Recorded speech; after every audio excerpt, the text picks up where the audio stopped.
전남 목포는 박지원 의원이 내리 3차례 당선된 지역입니다. 더불어민주당 김원희 후보가 민생당 박지원 후보를 앞서는 것으로 나타났습니다. 민주당 이재정 후보 지지율은 미래통합당 심재철 후보를 앞섰습니다. 오차 범위를 넘어선 격차입니다.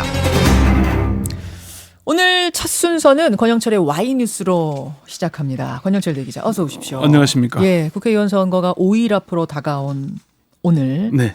총선과 관련된 얘기를 준비해 오셨네요. 네, 그렇습니다. 총선 막바지에 다가가면서 이제 선거구별 당락의 윤곽이 조금씩 드러나고 있죠. 그중에서도 3선 이상 다선 의원들, 이른바 중진들이 곳곳에서 고전하고 있습니다. 그렇더라고요. 예, 그래서 4.15 총선 왜 중진들이 고전할까? 이렇게 주제를 정해봤습니다. 4.15 총선 왜 중진들이 이렇게 고전할까? 네. 그래서 중진이라 하면 그냥 선수만 많은 것이 아니라 유명하기도 하고. 통상 3선 이상이고, 그렇죠. 예, 뭐 당에서 중요 무게감 역할도 있고. 하고, 네, 네. 일단 이번 총선에서 출마한 최다선 의원은 누구예요? 지역구에서는 7선에 도전하는 천정배 의원이 최다선이고요. 천정배 의원. 예. 비례대표까지 더하면은 현재 8선 의원으로 9선에 도전하는 서청원 의원입니다. 서청원 의원은 비례로. 예. 서 의원은 이른바 친박근혜 계파의 좌장으로 조은진 의원이 주도하는 우리공화당 비례대표 2번을 받았습니다. 2번을. 예. 각종 여론조사에서 우리공화당의 3% 지지율 미만인 것으로 집계되고 있어서 네네. 9선은 쉽지 않아 보입니다. 여러분 잘 아시다시피 3%는 넘겨야 한석 받는 거니까 네, 그렇습니다. 3% 미만은 안 되는 거죠. 네. 그러면 지역구 최다선 노리는 천정배 의원은 어때요? 지금 상당히 고전 중입니다. 민주당 양향자 의원과 후보와의 그 리턴 매치를 하고 있는데 네. 4년 전에는 54.5 대 31.5로 가볍게 제쳤거든요. 그런데 지금 여론조사에서는 뭐 심지어 양 후보가 천 후보를 3배 이상 앞서는 곳도 있을 정도로 여러 여론조사 중에 예, 어떤 곳은? 그렇습니다. 뭐 하나만 소개하자면은 그 지난달 TV조선과 매트릭스 리서치가 그 TV조선이 매트릭스 리서치에 의뢰해서 조사한 지난 4일 여론조사에서 예. 양 후보가 63.2, 천 후보가 20.4로 나타날 정도입니다. 그렇군요. 네. 중진 대 중진의 대결이 벌어지는 곳. 일단 지금 광주 받고 네. 아니군요. 이제 중진이 출마하고 여기는 뭐 중진 대 중진은 아니었고 예, 그럼 중진 대 중진으로 먼저 좀 가보죠. 어떤 곳이 있습니까? 지금 가장 주목받는 곳, 전국적으로 가장 뜨거운 곳이 대구 수성갑하고 부산 진갑이거든요. 대구 수성갑 현역 4선인 민주당 김부겸 의원이 나섰고 네. 그리고 주호영 의원 미래통합당. 이거 역시 4선이죠. 맞습니다. 여기는 지금 거의 뭐 접전, 오차 범위 내에서 접전을 벌이고 있는데 주호영 후보가 조금 앞서 있는 정도, 뭐 그런 정도로 나오고 있고요. 부산 진갑도 김영춘 의원이 3선, 그리고 민선 부산시장과 4선 의원을 얘기한 서병수 통합당 후보가 접전을 벌이고 있는데 접전이라 하면 어느 정도입니까? 12번 여론조사가 공표됐는데요. 네. 김영춘 후보가 8번 앞섰고 서병수 후보가 4번을 앞서는 걸로 나타났습니다. 그리고 좀 특이한 것은 부산에 주소를 둔 언론사들이 조사한 여론조사에서는 서 후보가 다소 앞서고 서울에 주소를 둔 언론사가 진행한 여론조사에서는 김영춘 후보가 앞서는 경우가 많고요. 이거는 왜 그래요? 그건 잘 모르겠습니다. 그리고 조사 방식도 예. 전화 면접 조사는 김영춘 후보가 좀 많고 예. ARS를 하면 서병수 후보가 다소 유리하고 그렇게 나오고 있어서. 근데 12개가 거의 다 접전이에요. 누가 뭐 앞서거니 뒤서거니 하면서? 그러니까 8번은 김영춘 후보가 앞선 걸로 나왔고 4번은 서병수 후보가 앞선 걸로 나왔고 그렇습니다. 그래서 그 차이도 다 접전이고요. 예, 오차 범위 내 접전이고 예. 누가 이긴다라고 뭐 자신 있게 얘기하기가 어려울 정도였습니다. 그 상황도 그렇고 네. 그 중진들이 고전을 한다면 네. 지금 이제 중진 대 중진 소개해 주셨는데 네. 중진과 신인 대결에서도 혹시 고전하는 게 있어요? 그런 경우들이 많이 있습니다. 특히 호남의 경우에서는 뭐 중진들이 많이 고전하는데 거의 뭐 민주당 압승으로 가고 있는 분위기여서 호남이? 그런 것 같습니다. 특히 우리 그 월간 박지원 의원도 예. 지금 이제 5선에 도전하고 있지 않습니까? 목포 예. 민생당. 네. 민생당의 박지원 후보가 5선에 도전하는데 여기도 아주 고전하고 있습니다. 거기 지금 박지원 후보 나가 있고 민생당으로 네. 윤수아 의원 정의당에 정의당에는 윤수아 원내대표가 네. 나가 있는 것이고 네, 그렇습니다. 이게 더불어민주당에서는 김원희 의원이 후보가 나가 있는 거죠. 네. 이 세 후보의 그 대결을 보면은 지금 그 때로는 뭐 오차 범위 내로 들어오지만은 대체로 10% 이상 박지원 후보가 지금 김원희 후보에 밀리는 것으로 이렇게 나오고 있습니다. 그렇군요. 네, 네. 그 미래통합당에서 원내대표를 지낸 심재철 의원과 나경원 의원 대결, 나경원 의원 그쪽 지역들은 어때요? 안양에서 내리 5선을 한 심재철 후보가 출마한 안양 동안을 지역구는 민주당 이재정 후보, 정의당 최선 후보 등 현역 의원 3명이 맞붙으면서 관심을 끌고 있지 않습니까? 예. 지금까지의 여론조사에서는 이재정 후보가 오차 범위를 넘나들면서 1위를 독주하는 것으로 나타나고 있습니다. SBS가 입소스에 의뢰해서 5일과 8일 사이 경기 동안을 유권자 506명을 대상으로 조사한 결과 이재정 후보가 55.6%, 심재철 후보 34.1%로 20% 이상의 격차가 났고요. 추혜순 후보는 3.2%였습니다. 예. MBC가 코리아 리서치 인터내셔널에 의뢰해서 3월 28일과 29일 이틀간 조사한 결과에서는 이재정 후보가 46.8, 심재철 후보 33.6, 추혜순 후보는 7.1%였습니다. 이렇게 차이가 좀 납니다. 나경원 의원은 어떻습니까? 그 지역? 나경원 의원과 그 지금 정치 신인 이수진 후보, 나경원 의원이 4선의 원내대표 출신 아닙니까? 예. 같은 판사 출신인데 엎치락 뒤치락 초접전 양상입니다. 사실은 완전 신인이잖아요. 이수진 후보. 완전 신인이죠. 나경원 네. 후보는 뭐 지금 저 통합당의 중진 중에 중진이고. 그렇죠. 그런데 계속 초접전이에요? MBC가 4월 6일에서 7일간 코리아 리서치 인터내셔널에 의뢰해서 조사한 결과 이수진 45.3, 나경원 42.8로 2.5%포인트 예. 초접전이죠. 서울경제가 4월 7일 M브레인 퍼블릭에 의뢰 조사한 결과에서는 예. 이수진 48.0, 나경원 35.5로 이 후보가 12.5%는 앞섰습니다. 여기선 차이가 많이 났네. 이거는 3월 말의 예. 것이고. 4월 7일에 한 겁니다. 4월 7일이에요, 네, 이것도? 네, 두 번째. 그럼 MBC도 4월 6일 7일이었고. 그런데 여기도 7일인데 좀 차이가 많이 나네요. 그런데 여론조사가. CBS와 국민일보가 조원 CNI에 의뢰해서 지난 4일과 5일 이틀 동안에 조사한 결과에서는 네. 나경원 후보가 44.1, 이수진 후보가 40.9로 이제 역전된 그런 결과가 나왔습니다. 그래서 엎치락 뒤치락 하고 있는. 비슷한 시기에 세 군데에서 나왔는데 어디는 이 후보, 어디는 이 후보, 어디는 비슷 뭐 이래요. 참 예측하기가 참 어려운 그런 상황입니다. 알겠습니다. 그럼 3선 이상의 중진하고 네. 신인이 격돌하는 지역은 몇 개나 돼요? 조사를 해보니까 20개가 넘습니다.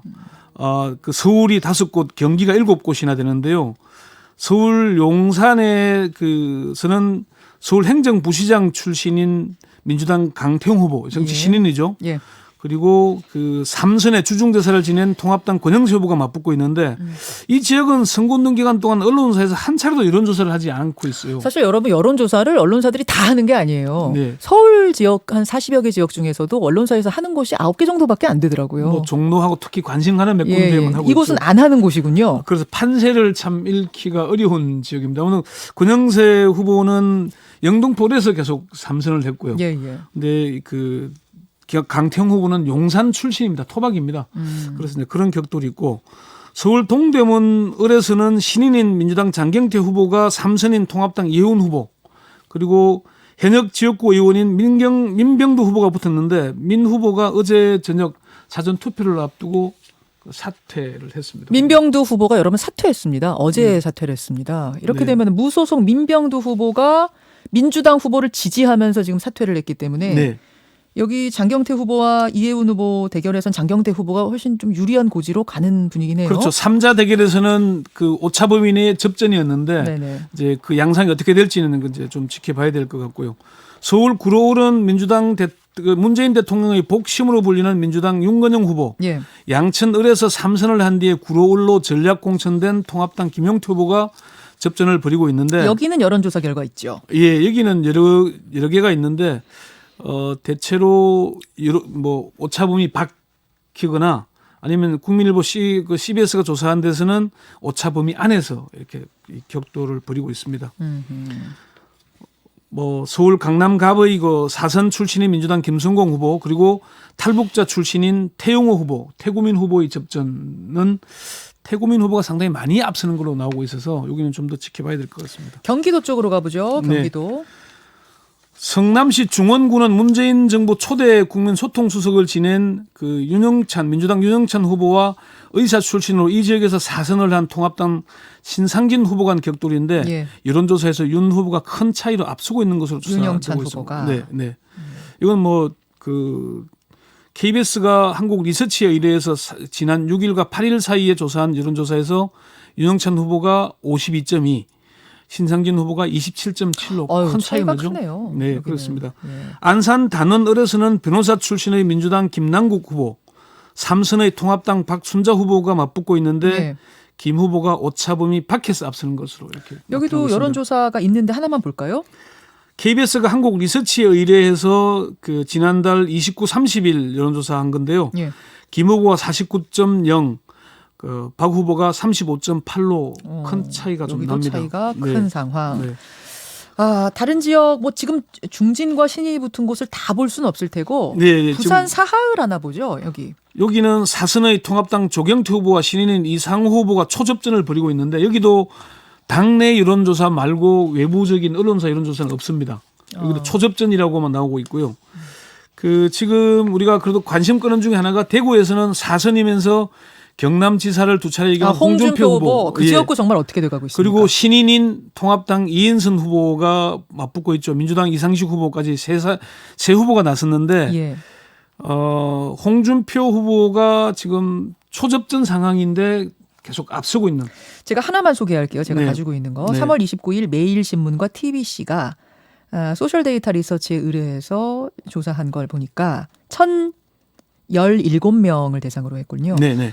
홍준표 후보 33.5, 통합당 이인선 후보 32.9, 민주당 이상식 후보 25.7 이렇군요. 어쨌든 지금 무소속 후보들 중에 홍준표 후보가 가장 강세를 보이고 있다. 그래서 여기도 상당히 주목을 받고 있습니다. 쭉 한번 돌아봤어요. 지금 네네, 중진들이 뛰고 있는 곳. 여러분 이름만 들으면 아실 법한 그런 중진들이 뛰고 있는 곳. 네, 고전인 곳이 상당히 많다. 네 그렇습니다. 왜 이런 겁니까? 아무래도 정치에 대한 불신이 중진 의원들에게 그대로 투영되기 때문 아닐까 이렇게 정치 평론가들이 분석을 정치 합니다. 불신, 정치 혐오 이런 정서. 네, 그렇죠. 총선 때마다 현역 의원 공천 물갈이 비율이 총선 승패를 좌우했지 않습니까? 예, 예. 그 얘기는 현역 의원들이 계속 불신을 받고 있다. 계속 갈아야 된다. 그게 의정 활동을 하면서 잘못했을 수도 있고 그리고 이 국회의원들이 불신받는 이유가 중진 의원들이 잘못하기 때문 아니냐 그렇게 반영되고 있는 것 같습니다. 우리가 지금 몇 가지 보자면은 뭐 시간이 바쁜데 이번 그 21대 총선에서도 민주당은 28%를 물갈이했고 통합당은 44%를 교체했잖아요. 예. 역대적으로 많이 교체한 곳이 이겼는데 이번 총선은 코로나 사태로 인해서 좀 깜깜이 총선이라는 이름까지 듣고 있지 않습니까? 그래서 이번 결과가 어떻게 될지는 좀 더 상당히 주목을 받고 있습니다. 자, 정치 혐오가 반영된 거다. 한 가지 이유 또 있습니까? 두 번째는 좀 정치 피로도도 얘기를 합니다. 피로도요? 그 지역에서의 피로도? 한 지역에서 4선 5선을 하면은 예, 예. 16년, 20년을 한 의원만 봐왔지 않습니까? 그렇죠. 그렇죠. 그러니까 어떤 새로운 모습들이 안 보이는 거죠. 뭔가 새로운 사람을 뽑으면 새로운 분위기가 날 것 같은 더 잘 될 것 같은 이런 기대감 같은 게 있는 거예요. 지역민들한테. 그렇습니다. 근데 이제 문제는 신인을 공천했다 그래서 반드시 신선하다거나 능력이 뛰어난 것도 아니라는 사실 거죠. 신인을 뽑았다는 거는 그 신인의 능력은 검증되지 않았기 때문에 네, 더 그렇죠. 위험한 도전일 수도 있는 거거든요. 그렇죠. 신선함을 주지만은 새로운 바람을 일으킨다는 데서는 좋은 거지만은 문제가 상당히 많이 있을 수도 있습니다. 그 오래된 중진보다 못한 신인들이 많이 있는 거잖아요. 그 대목이 유권자들의 고민이겠죠. 그래서 유권자들이 사실은 그 주권자의 선택만이 사실 정치를 바꿀 수 있다. 오늘부터 그 사전 투표 시작되지 않습니까? 예. 꼭 투표권 행사하시고 제대로 된 후보를 선택해서 정치를 좀 제대로 바꿀 수 있도록 우리 주권자들이 노력해야 되겠습니다. 특히 지역구는 공보물 좀 꼼꼼하게 보고 여러분 사전 투표하시기를. 권영철 대기자 수고하셨습니다. 네. 김현정의 뉴스쇼는 청취자 여러분의 참여로 이루어집니다. 트위터, 페이스북, 레인보우 게시판, 그리고 단문 50원, 장문 100원의 유료 문자 샵 1212, 우물정 1212 통해 참여하실 수 있습니다. 김현정의 뉴스쇼, 여러분과 함께 만듭니다.